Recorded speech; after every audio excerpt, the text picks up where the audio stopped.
자, 다음은 계속해서요.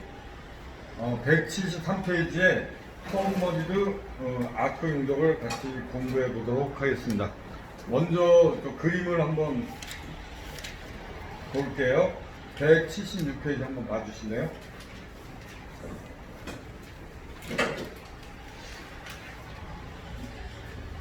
서브머리드 아크 용접 같은 경우는 이제 자동 용접에 해당이 되죠.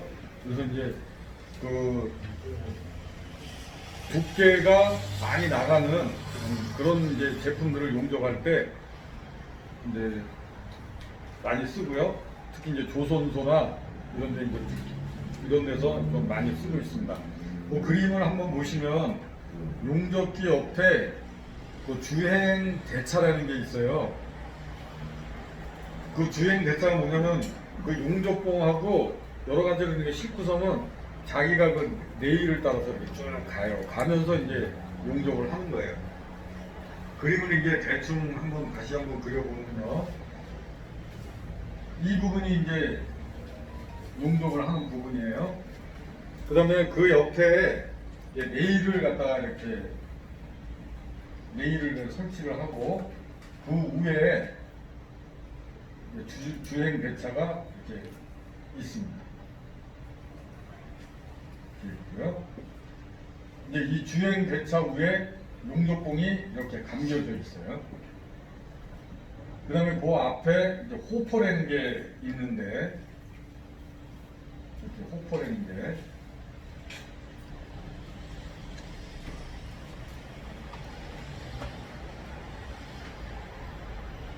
이렇게 호퍼라는 게 있어가지고 이 호퍼에서 그 용접 부위에다가 그 용제라는 걸 갖다 이렇게 먼저 뿌려줘요. 그거 뿌려주고 여기서 나온 용접봉이 이 용제에 뿌려진 그 안에 들어가가지고 용접을 하는 거예요. 그러니까 이 용제 때문에 용접하는 데가 안 보여요. 그러면서 얘가 이제 이렇게 계속 이제 진행을 하게 된다 이거죠. 그런 형식으로 그 그림을 보시면 이제 모래 같은 게 이렇게 쌓여 있잖아요. 그걸 갖다가 용제라고 해요. 그 용제 안에서 용접이 되는 거예요. 그래서 이제 서브머지드라고 해요. 우리가 지하철을 뭐라 그러죠? 지하철을 서브웨이라고 그러잖아요. 근데 잠수함을 뭐라 그래요?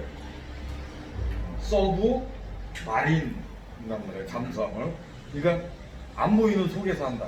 그죠? 네, 그렇게 이해를 하시면 돼요. 자, 그러면 다시 173페이지에 한번 가가지고요. 한번 보도록 할까요? 서브머리드 아크 용접. 용접부 표면에 입상의 플럭스를 공급 살포하고 그 플럭스 속에 연속적으로 전구 와이어를 성급하여 와이어 선단과 모재 사이에 아크를 발생시키는 용접법이다. 발생된 아크열은 와이어, 모재 및 플럭스를 용융시키며 용융된 플럭스는 슬랙을 형성하고 용융 금속은 용접 비드를 형성한다. 서브머리드 아크 용접은 용접 아크가 플럭스 내부에서 발생하여 외부로 노출되지 않기 때문에 잠호 용접이라고도 한다. 이 잠호라는 거 별표 좀 해놓으세요. 다음 시험 문제에 다음 중 잠호 용접이라고 하는 용접법은 무엇인가? 이렇게 아주 간단하면서도 또 쉽게 내는 경우가 있어요. 서브머리드 아크 용접의 장점 보면은요, 고전류, 장점 이제 별표 좀 해놓으세요. 고전류 사용이 가능하며 용착 속도가 빠르고 용입이 깊다. 용접 속도가 수동 용접에 비해 10에서 20배래요. 굉장히 속도가 빠르죠. 용입은 2, 3배 정도가 커서 능률적이다. 기계적 성질이 우수하다. 유해 강선이 적게 발생하여 작업 환경이 깨끗하다. 비드 외관이 아름답다. 열 효율이 높다. 용접 조건만 일정하면 용접사의 기량 차이에 의한 품질에 영향을 주지 않아 신뢰도를 높일 수가 있다. 그러니까 이제 기계가 하는 거기 때문에 특별히 용접하는 기술이 필요 있겠어요? 없죠. 그리고 사람이 바뀌어도 크게 문제가 없다. 그래서 이제 조선소 같은 경우에는 여성분들이 또 많이 해요. 왜냐면 남자 이제 반장이나 이런 사람들이 다 세팅을 해줘요. 그러면은 이제 기계가 알아서 갈 거잖아요. 그러면 이제 여성분들이 이렇게 뒤에 이렇게 손 잡고 뒤에 이러면서 쫓아가. 근데 왜 사람이 필요하냐면 얘는 기계가 용접을 하기 때문에 용접기가 좀 깨끗해야 돼요. 청소를 좀 잘 해주고 그래야 된다. 만약에 남자들한테 이런 거 시켜놓으면 물론 다 그렇지는 않지만 단순한 건 남자들은 또 이렇게 너무 이렇게 단조로우면 담배 기계가 지가 알아서 가니까 담배 한 대 피고 와야지 이렇게 자리를 또 뛰는 수도 비우는 수도 있단 말이에요. 그럴 때 이제 또 용접이 안 되면 안 되잖아요. 그죠? 네. 그럴 때 그래서 이제 여성분들이 조선소에서 많이 하시더라고요. 그 다음에 비드는 요거 아까 했고요. 그 다음에 용접 폼의 크기가 작아도 되며 용접 재료의 소비 및 용접 병역이 적다. 우리 이거 용접 폼이라는 거 배웠잖아요. 대부분이 이제 용접하기 좋은 조건이 35도라 그랬어요. 그러니까 요거가 35도, 요거가 35도. 그러니까 두 개 합치면 얼마예요? 70도잖아요. 근데 얘는 워낙에 이렇게 한 번에 용접할 수 있는 양이 많으니까 이 각도가 작아도 된다 이거죠. 거진 이렇게만 합쳐가지고 2, 30도만 돼도 2에서 30도만 돼도 용접이 가능하다 이거죠. 그 다음에 한 번 용접으로 75mm까지 용접이 가능하다. 그러니까 두께가 75mm 정도 되는 것도 한 번에 용접할 수가 있다. 만약에 그 정도는 사람이 하려고 그러면요, 일반적으로 우리가 CO2나 만약에 예를 들어서 틱으로 용접한다 그러면 한 10번은 해야 되고, 만약에 CO2로 하면 4, 5번은 해야 돼. 근데 얘는 한 번에 할 수 있다. 그죠? 그 다음에 용제에 의한 불순물 제거로 품질이 우수하다. 자, 단점을 보면 장비가 고가야. 장비가 고가예요. 그리고 전기를 굉장히 많이 필요해요. 전기를. 우리 실습장에 지금 전기 들어온 양이 한 150A 정도로 이렇게 들어왔는데 얘는 보통 한 500A, 1000A 이 정도까지 전기로 필요해요. 굉장히 많은 전기 설비를 갖다가 필요한다고. 그렇죠? 그 다음에 용접선이 짧거나 복잡한 경우 수동에 비하여 비능률적이다. 그리고 서브머디드 아크 용접은 이제 비싸고요.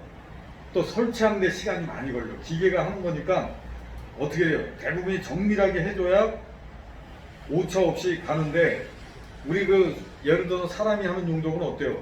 이렇게 가다가 좀 이렇게 사람은 거의 대처를 할 수가 있잖아요. 만약에 이렇게 좀 삐뚤삐뚤해졌다. 그럼 사람은 또 이렇게 삐뚤삐뚤하게 용접을 할 수가 있잖아요. 얘는 기계니까 오직 직진이야. 그러면은 이게 삐뚤삐뚤하고 이러면은 기계가 그런 걸 갖다 인식을 못하고 결함을 많이 발생시킬 수가 있다 이거죠. 그러니까 이제 더군다나 설치하는데 시간이 많이 걸리고 또 가격도 비싸. 그런 거 짧은 거를 용접할 때는 우리가 흔히 얘기하는 가성비가 안 나와. 용접하는 시간은 한 10분밖에 안 되는데 설치하는 시간은 한 2, 3시간 걸려가요. 그러면은 차라리 사람이 좀 힘들어도 사람이 하는 게 훨씬 이득이다. 그죠? 그래서 아주 긴 거리 아니면 또 제품에 그 가공한 걸 정밀하게 만들 수 있는 그런 거기, 네, 그런 데 주로 쓰입니다. 다음에 그다음에 용접 상태를 육안으로 확인이 곤란하여 치명적인 결함을 식별할 수가 없고요. 적용 자세에 제한을 받는다. 아주 그 중요한 아주 큰 약점이죠. 아래 보기로만 용접을 해야 돼. 네? 여기다 하면 이게 기계가 이렇게 쫙 이렇게 레일을 타고 가기 때문에 이런데 이렇게 밑에서 위로 올라가는 건 용접을 못 하겠죠. 가다가 올라갈 수가 없잖아. 그래서 아래 보기 자세로만 꼭 용접을 해야 되고, 그 다음에 적용 소재에 제어를 받는다. 탄소감, 저합금감, 스테인레스감 등에 사용된다. 자, 탄소감이라는 거는 어떤 거냐면요. 그게 이제 영광을 주로 이제 또 탄소강이라고 불러요. 이제 철을 얘기할 때, 맨 처음에 이제, 자, 그러면 이참에서 그 철은 어떻게 만드는지 한번 한번 생각을 한번 해보자. 철은 어떻게 만들까요? 철.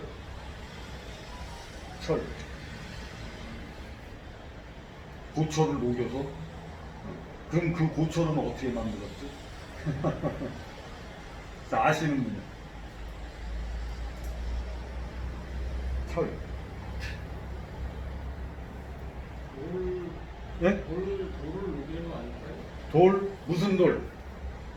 사광석. 네? 사광석 그런 걸 돌을 녹여가지고 하는 거. 철광석. 네. 그죠? 철광석을 이제 얘를 갖다가 이제 우리 그 모래 고르듯이 얘를 골라요. 그러면 이제 돌덩어리는 한쪽으로 나가고 또 이제 쇳가루만 이렇게 되어 있잖아요. 얘를 갖다가 이제 제철소에서 그걸 갖다가 이제 끓이겠죠. 막 끓여요. 그러면 이제 순수하게 이제 철만 나오는데 그때의 철을 뭐라고요? 순철이라고 해요. 순철.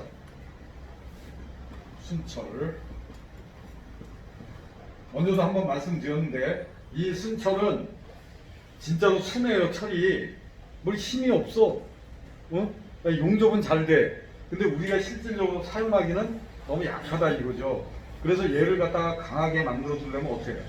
탄소라는 걸 섞어야 돼요. 탄소. 이게 탄소거든요. 탄소라는 걸 섞어줘야 돼. 그래서 탄소를 갖다가 이제 적당히 섞으면 연강이 되는 거예요. 그러다가 탄소를 좀 더 많이 섞으면 나중에 탄소가 이제 많이 들어갈수록 이 철이 단단해지거든요. 그래서 철이 이제 나중에 이제 또 배우실 건데 철이 2% 이상 들어가면 아주 단단해져요. 그때 철을 뭐라 그러냐면 주철이라. 주철. 무쇠라 그러죠?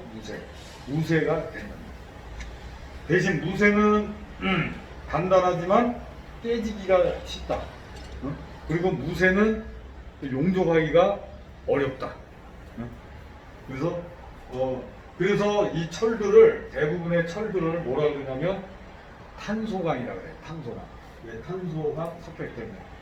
제가 먼저도 말씀드렸다시피 이 탄소강을 제일 먼저 발견한 사람이 누구라고요? 주몽 밑에 있던 모팔모라는 사람이 이걸 만들어요. 오, 진짜요? 왜냐면 저 한나라가 철기 무기를 해서 무장을 했단 말이에요. 그러니까 거기에다 저기 같이 싸움을 하려고 그러면 어떻게 돼요? 강철 무기를 만들어야 돼요. 그래서 어떻게 해야 강철이 되느냐? 이걸 연구를 했단 말이죠. 그래서 그 센 물을 끓여가지고 탄소 막대기를, 거기 이제 모팔모가 그걸 해요. 탄소 막대기를 그 센 물을 끓여가지고 탄소 막대기를 이렇게 저어요. 그러면 그 탄소 막대기에서 탄소가 싹 스며들어가지고 나중에 이렇게 해가지고 망치로 치고 달궈가지고 칼을 만들었더니 칼이 진짜 단단해. 응? 그래서 저기 강철 칼을 만들었다. 탄소를 섞어가지고. 그래서 보통 철들을 우리가 탄소강이라고 합니다. 그래서 이제 그 현장에서 이렇게 용접하는 사람들이 이렇게 만나면 자네 요새 무슨 일을 하나? 그러면 아, 요새 탄소강을 하고 있습니다. 그러면 탄소강으로 된 파이프. 그 다음에 또 이제, 저는 이제 탄소강은 별 재미가 없어서 이제 저기 서스 쪽으로 갔습니다. 서스 쪽에서 일을 하고 있습니다. 그건 뭐냐면 스테인레스 쪽에서 일을 합니다. 스테인레스로 된 파이프. 그래서 이 스테인레스 쪽에 일을 하는 분이 조금 단가를 좀 더 받아요. 한 10,000원이나 20,000원을. 근데 하루 일당이 10,000원, 20,000원이면 한 달이면요 50에서 60만원 차이가 나요. 좀 저 잔업까지 막 끼고 그러면 거진 100만원 차이가 나요.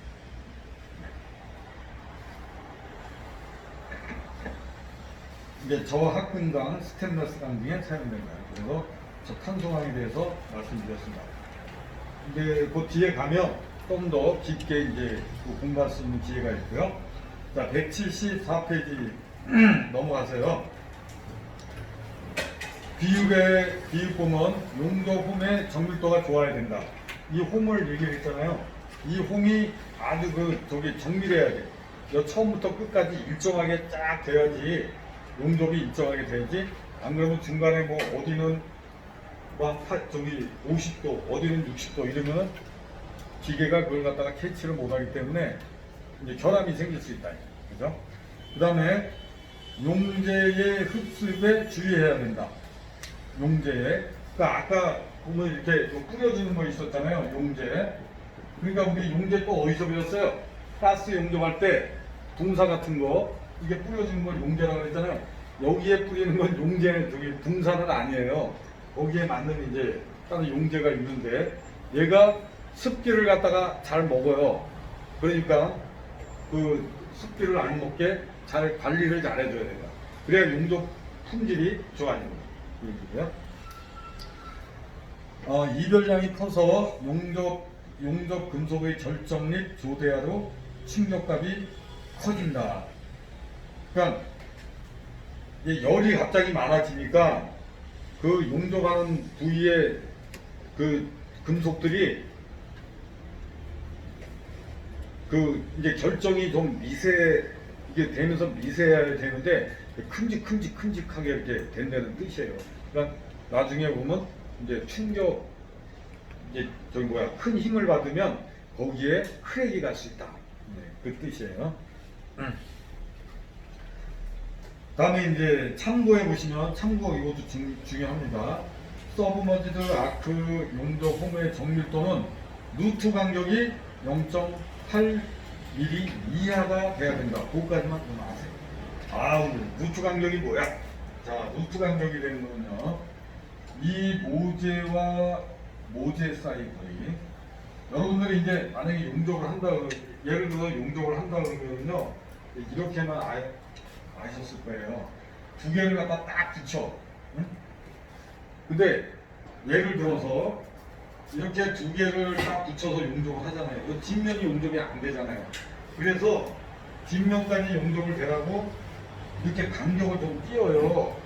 이 띄는 걸 뭐라 그러냐면 루트 간격이라고 합니다. 굉장히 중요한 얘기예요. 루트 간격.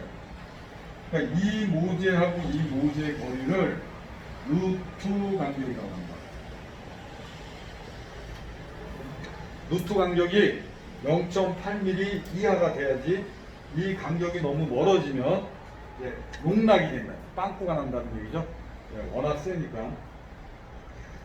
이제 앞으로 이제 루트 간격 수없이 말씀을 드릴 거예요. 왜냐하면 전기 용접이나 CO2나 티그 용접을 할 때 이 루트 간격이 일정해야지 뒷면까지 용접이 잘 돼요. 뒷면까지. 그 뒷면까지 용접이 되는 걸 뭐라 그러냐면 우리가 흔히 얘기하는 백비드라고 한다는 거예요. 백비드. 아니면 이면비드. 그 용접에서 굉장히 중요하죠. 그러니까 모든 용접사에 어떻게 하면 이 용접을 잘하냐 못하냐를 이 백을 얼만큼 잘 내냐 못 내냐를 이렇게 판단을 합니다. 그러니까 여러분들 이제 시험장에 가서도 외관은 거의 비슷해요. 이제 용접 처음 배우신 분들이 뭐 얼마나 잘하시는 분도 있는데 보통 보면 거진 이렇게 비슷비슷해요. 근데 이제 백이 얼마큼 잘 나왔냐 안 나왔냐 이걸로 판단을 많이 한다. 또 백이 잘 나와야 이제 여러분이 그 실기시험 이제 필기시험 합격 다 했어. 그래서 이제 실기시험 보러 왔는. 그래 백비드가 나와야 여러분들이 실기시험 제출해가지고 낸 제품이 부러지지가 않아요. 그 백이 안 나오면 그 기계로 누르면 부러진다. 땡그랑 부러지면 불합격된다. 루트 간격 잘 좀 기억 좀 해두세요. 나중에 좀 이제 말씀드릴 기회가 있다. 그죠? 자, 다음에 2번 서브머지드 아크 용접의 용제. 그러니까 이 용제에 대해서 이제 말씀을 드리는 거예요. 그 참고를 먼저 한번 볼게요. 참고 용제의 역할은 아크의 안정, 참고 중요합니다. 그거 좀 체크 좀 해놓으시고요. 절연작용, 용접 후의 오염 방지, 합금 원수의 첨가, 급냉 방지, 탈산 적용, 탈산 정면 작용되다. 자, 2번에 서브머지드 용접 용제의 종류. 이제 보통 이제 세 가지가 있는데 세 가지가 있어요. 근데 이제 두 가지를 한번 볼게요. 이것도 다 외우시라 그러면 조금 힘드시니까 제가 중요한 건 말씀드릴게요.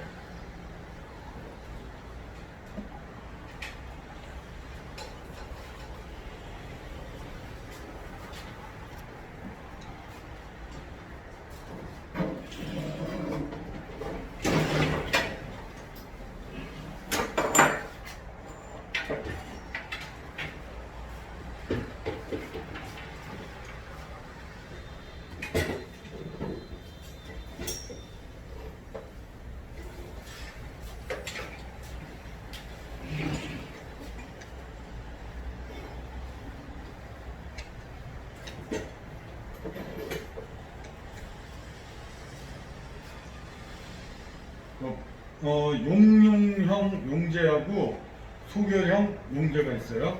자, 용융형 용제를 보면 자, 중요한 것만 이제 그 용융형 용제하고 소결형 용제하고의 차이점이 이제 딱 두 가지만 말씀드릴게요. 자, 용융형 용제는 흡수성이 적어 보관이 편리하다.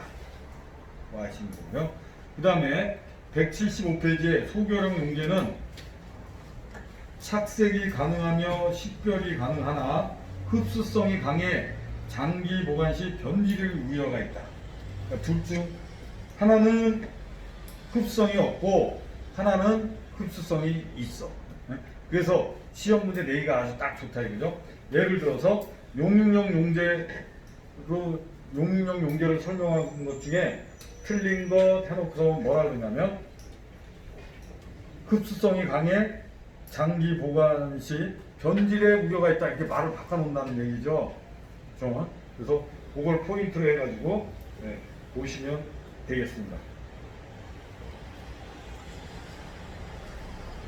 그 다음에 기계적 강도를 요구하는 곳에 합금제 첨가가 쉬워. 이거 아니고요. 그래서 한번 이렇게 읽어보시면 크게 어려운 거 없을 거예요. 자, 다음에 이제 3번에 보면 서브머지드 아크 용접의 전원에서요. 이 세 가지는 알아두셔야 돼요. 팬덤식, 팽직렬식, 팽병렬식. 요거.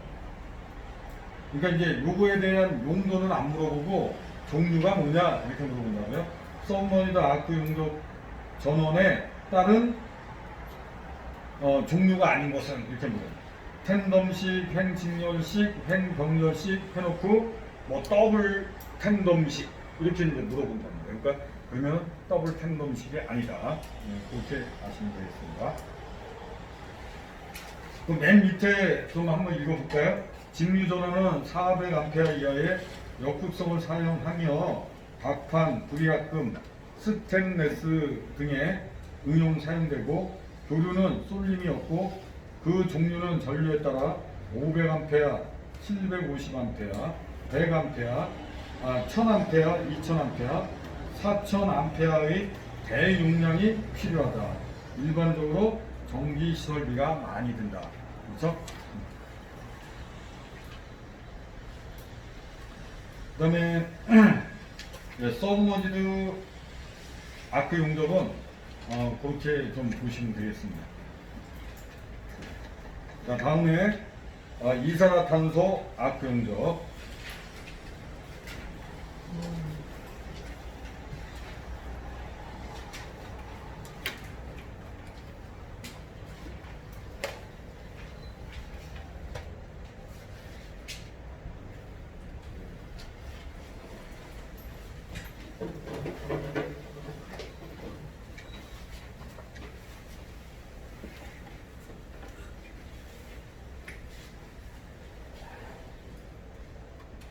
자, CO2 용접.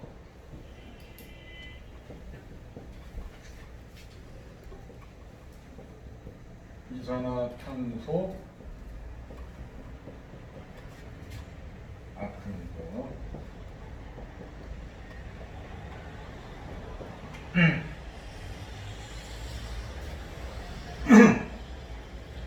자, 1번 이산화탄소 아크 용접의 원리. 불활성 가스 금속 아크 용접과 원리가 같다. 그쵸? 아까 뭐라 그랬어요? 불활성 가스 금속 아크 용접은 CO2 용접이라고 그랬잖아요. 얘하고 원리가 같다는 거예요. 불활성 가스 대신 탄산가스를 사용한 용국식 용접법이다.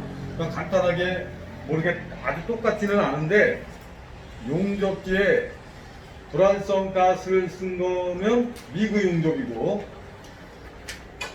용접기에 CO2 가스를 쓰면 이산화탄소 아크 용접이다. 간단하게 이렇게 생각을 하시면 일반적으로 플럭스 코드가 많이 사용되며 영광 용접에 적합하다.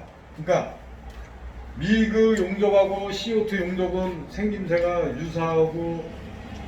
유사한데 가스 쓰는 게 다르고요. 제일 차이점은 뭐냐면 CO2 용접은 영광, 이 철만 용접하는 거야. 그러니까 미그 용접은 뭐 철이나 비철이나 모든 금속을 다 용접할 수 있는데, CO2 용접은 철만 용접하는 거야. 그 차이점이에요. 자, 이산화탄소 아크 용접의 장단점. 1번 장점. 가는 와이어로 고속 용접이 가능하며 수동 용접에 비해 용접 비용이 저렴하고요. 가시 아크이므로 시공이 편리하고 스펙터가 적어 아크가 안전하다. 전자세 용접이 가능하고 조작이 간단하다. 자모 용접에 비해 모재 표면의 녹과 거칠기에 둔감하고요. 자, 자모 용접 뭐라 그랬어요? 서브머지드 아크 용접이라고 그랬죠? 서브머지드 용접은 그 용접 부위를 굉장히 좀 청결하게 해줘야 돼요. 그러기 때문에 여성분들이 관리를 좀 한다고 아까 말씀드렸죠. 또 일반적으로 우리가 그 용접을 할 때는 용접 부위가 깨끗한 뭐 녹이나 뭐 페인트나 이런 게 묻어 있는 것보다는 깨끗한 게 확실히 용접이 잘 돼요. 근데 이 CO2 용접은 그 청결한 거하고 좀 무관하다 이게, 그냥 막 저기 용접이 된다 이거죠. 그래도 CO2 용접으로 정밀한 거 할 때는 저기 그라인더나 이런 거로 좀 녹이나 페인트나 이런 걸 다 벗겨내고 해야 돼. 근데 보통 그런 페인트나 이런 거에 좀 저기 둔내 저 CO2 용접은 그냥 이렇게 용접이 가능하다 이 얘기고요. 미그 용접에 비해 용착 금속의 기본 발생이 적고요. 용접 전류의 밀도가 크므로 용입이 깊고 용접 속도를 매우 빠르게 할 수 있다. 산화 및 질화가 되지 않은 양호한 용착 금속을 얻을 수 있다. 보호가스가 저렴한 탄산가스라서 용접 전기가 적게 된다. 그러니까 또 탄산가스를 이용을 하잖아요. 우리가 그 알곤가스, 예를 들어서 알곤가스하고 CO2 가스하고 비교를 하면 CO2 가스가 알곤가스가 CO2 가스에 같은 병 사이즈로 보면 2배에서 3배가 비싸요. 알곤가스가. 그리고 양이 CO2 가스가 더 많아. 양이 싸면서도. 그러니까 당연히 그 경비가 경비가 굉장히 절감이 되겠죠. 그러니까 그 철이나 이런 거, 예를 들어서 이제 그 금액이 이제 뭐 저기 많이 안 나, 견적이 많이 안 나오는 거, 예, 이런 거는 CO2 가스로 많이 합니다. 그 다음에 강도와 연실성이 우수하고요. 단점을 보면 이산화탄소 가스를 사용하고 작업용 환기에 주의해야 된다. 아, 이거는 좀 안 좋은 거죠. 자, CO2 가스가 우리 이제 몸에 이 자체는 그렇게 해롭지는 않아요. 해로운 건 아니에요. 그러니까 우리 저 탄산가스나 아니 탄산음료나 이런 거에 타서 먹죠, 시원하게. 근데 얘가 이제 용접을 하면서 열을 받으면 어떻게 되냐면 이렇게 변한다고 그랬잖아요. 이렇게 가스, 그렇죠? 이렇게 변한단 말이에요. 그래서 이거 뭐라고요? 연탄가스라고 그랬죠? 얘가 해롭다고. 그리고 또 CO2 가스는 그 가스 자체가 해롭지는 않은데 무겁기 때문에 체류를 한단 말이에요. 내가 여기서 가만히 있잖아요. 그럼 CO2 가스가 이렇게 오잖아요. 그러면은 무거우니까 가라앉아. 그러니까 산소들이 밀려난단 말이에요. 그러니까 나중에는 산소 부족이 되는 거죠. 네. 그렇게 해서 CO2 용접할 때는 환기에 주의해야 된다. 여러분들 근데 걱정하실 건 없는 게 우리 실습장 환기 잘 돼요. 아주 그냥 쑥쑥 빨려. 걱정 안 하죠. 그 다음에 비드 외관이 타 용접에 비해 거칠다. 고온 상태의 아크 중에는 산화성이 크고 용착 금속의 산화가 심하여 기공 및 그 밖의 결함이 생기기 쉽다. 이제 CO2 용접 보면은 이제 두 가지 또 이제 방법이 있어요. 그 이제 179페이지에 있는데, 자 3번 이산화탄소 아크 용접의 종류가 있는데 한번 볼게요.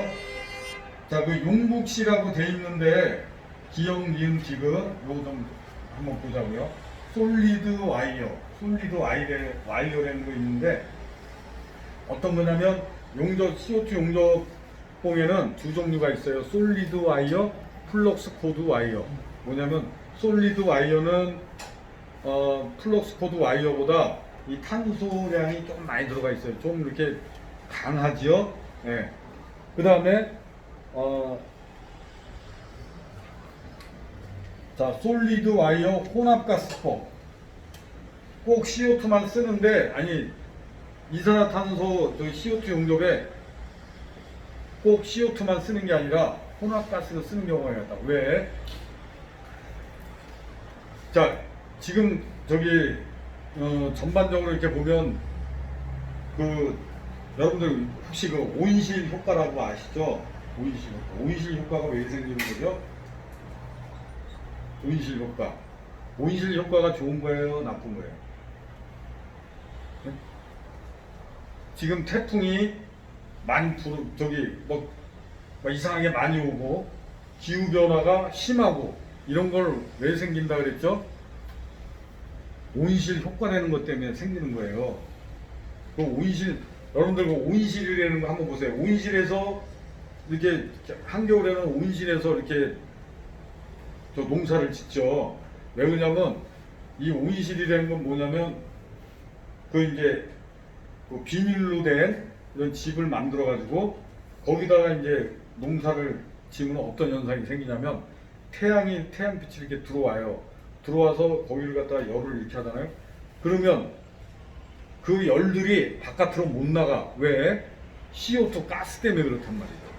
CO2 가스가 이미 열을 갖다가 다 잡고 있어. 그러니까 안 나간단 말이에요. 그러니까 계속 그 온실은 어느 일정한 온도만 되어주면 그 온도를 갖다 계속 유지를 하기 때문에 그래서 그 온실에는 꼭 저기 비닐로 된 그 집을 만드는 거예요. 그러니까 지구가 지금 그렇게 돼 있다 이거죠.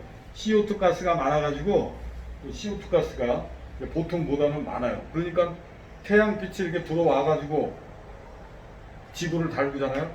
그러면 저녁이 되면 좀 이렇게 이게 열이 나가야 되는데 안 나가고 태양은 그냥 계속 쬐야 되는데 열이 바깥으로 우주로 나가서 좀 냉각이 돼야 되는데 안 된단 말이에요. 계속 달가지고 있는 거예요. 그러니까 첫째로 뭐예요? 빙하가 녹는 거야.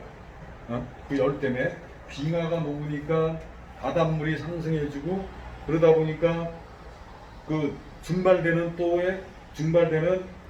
그 수증기 양이 많으니까 비도 많이 오고 그렇죠? 또 그 무슨 효과라 엘니노 현상?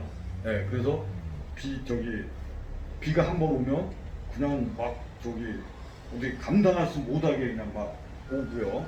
태풍도 오고요.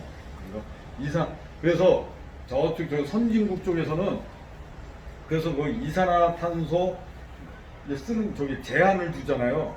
그리고 또 이산화탄소 가스를 안 쓰는 방향으로 이렇게 진행을 한다 이거. 그래서 이산화탄소를 되도록이면 줄이려고 그래서 여러 가지 또 가스를 혼합해서 쓰는 거예요. 이제 효과가 단순히 이산화탄소 가스를 쓸 때보다 효과가 좀 좋은 점도 있고 여러 가지로 해가지고 그 혼합가스를 쓴다. 근데 우리나라는 아직까지 그 이산화탄소 배출에 대해서 크게 이렇게 신경을 좀 안 쓰는 편이죠. 우리나라도 이제 조만간 그런 이제 세계적인 그 이산화탄소 절약하는 그런 협회라든지 그런 기구에 이제 가입을 해가지고 좀 조절을 아마 이제 하게 될 것 같아요.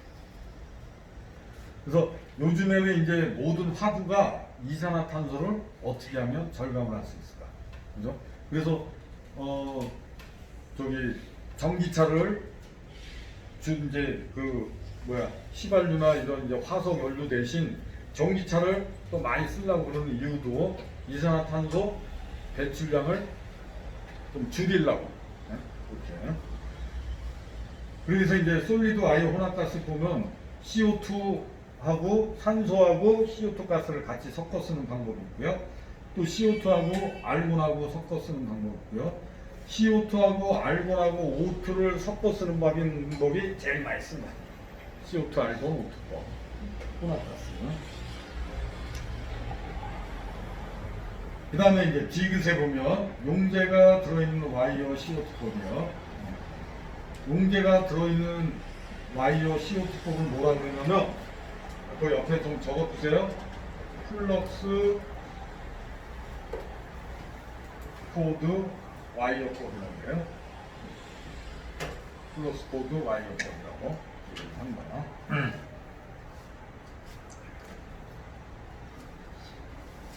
그래서 그거 3개 꼭 알아두시면 좋겠습니다.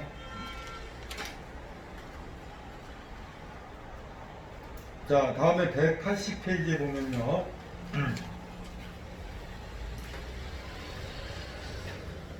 그 참고를 한번 보세요. 참고에 플럭스 코드 아크 용접에서 플럭스 코드 아크 용접은 와이어 단면적 감소로 인한 전류 밀도 상승으로 용착 속도가 증가하고요. 플럭스에 의한 용접부의 금속학적 성질이 향상되며 슬랙에 의한 매끄러운 비드 외관을 유지할 수 있으며 수직 상진 용접에서 슬랙에 의한 비드 처진 방지로 고전류 사용이 가능하다. 앞에 보면 그 CO2 용접 앞에 보면 비드 모양이 좀 거칠다 그랬어요. 근데 이 플럭스 코드 와이어로 하는 용접은 굉장히 비드가 아주 이뻐요. 음박 테이프 이렇게 용접을 조금 신경 써서 하시면 그 음박 테이프 붙여놓은 것 같이 이렇게 용접이 이쁘게 나야 된다. 그래서 이제 조선소에서 CO2 용접 플럭스 코드 와이어로 하는 용접이 거진 한 80~90%를 플럭스 코드 와이어로 조선소에서는 하고 있다. 그래서 예전에 배 만들 때 하고 지금 플럭스 코드 와이어로 용접할 때 배 건조하는 시간이 거진 2배에서 3배가 빨라졌어요. 예전에는 배 하나 만들려고 그러면 4년, 5년 걸렸는데 지금 보면 2년 아니면 2년 반, 아무리 큰 배도 한 3년 이렇게 시간이 단축된다 보시면 되겠습니다. 4번 이산화탄소 아크 용접의 전원, 정전화 특성이나 상승 특성을 이용한 직류 또는 교류를 사용하고요. 5번 이산화탄소 아크 용접의 와이어는 0.9에서 2.4, 제가 먼저 한번 말씀드렸죠. 용접봉이라고도 하고요. 또 용접 와이어라고도 하고요. 또 용가제라고도 한다고 했죠. 그래서 이제 와이어 그러면 여기서는 이제 용접봉을 얘기하는 거예요. 지름이 0.9에서 2.4까지가 있으나 주로 1.2에서 1.6mm가 주로 쓰이고요. 녹 방지를 위하여 불이 도금이 되어 있다. 요거 좀 체크 좀 해주세요. 녹 방지를 위해서 불이 도금이 되어 있다. 그러니까 색깔이 구리색이에요. 그래서 이제 처음 용접하시는 분들은 이거 구리선 아닙니까? 이렇게 물어보는데 구리선은 아니고 일반 철인데 녹슬지 말고 저기 녹슬지 말고 전기를 잘 통하라고 구리 도금을 해놨어요. 녹슬지 말고 구리가 잘 저기 전기를 잘 통하라고. 그 다음에 참고 이것도 중요합니다. 이산화탄소 아크 용도에 대해서 팁과 모재와의 거리는 200A 이하에서는 10에서 15, 200A 이상에서는 15에서 25mm가 적당하다. 그 다음에 그거 하나 이제 또 보시면 돼요. YGA. 자, 우리 저 전기 용접은 7016 이렇게 나왔죠? 가스 용접은 어떻게 있어요? GA 453 그렇게 나왔죠? CO2 용접에서의 용접봉 그 표시는 Y, G, A 이렇게 나온단 말이에요. 그 다음에 50W, 그 다음에 1.2, 뭐 20 이렇게 나온다고 했죠. 그러면 자 얘는 와이어 가스 용접봉이라는 뜻이고요. 여기서 50은 최소 인장 강도가 50이라는 뜻이에요. 최소 인장 강도. 그 다음에 1.2는 용접봉의 그 지름이 1.2mm라는 뜻이에요. 그리고 20이 되는 거는 이제 용접봉이 이렇게 감겨져 있거든요. 목에 이렇게 감겨져 있어요. 이 감겨져 있는 게 한 놀이 보통 20kg 이렇게 돼 있다. 그래서 이렇게 표시를 해줬다.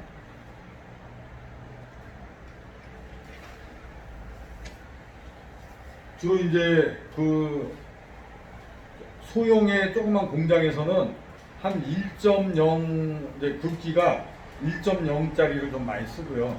이제 우리 실습장 같은 경우는 1.2를 쓰고요. 우리 실습장보다 조금 규모가 있는 그런 공장에서는 1.4, 조선소에서는 1.4를 많이 쓰더라. 여러분들 CO2 용접 가지고 특수 용접 실기 시험을 보셔야 돼요. 그때 1.2 파이짜리 용접봉을 사용하게 됩니다.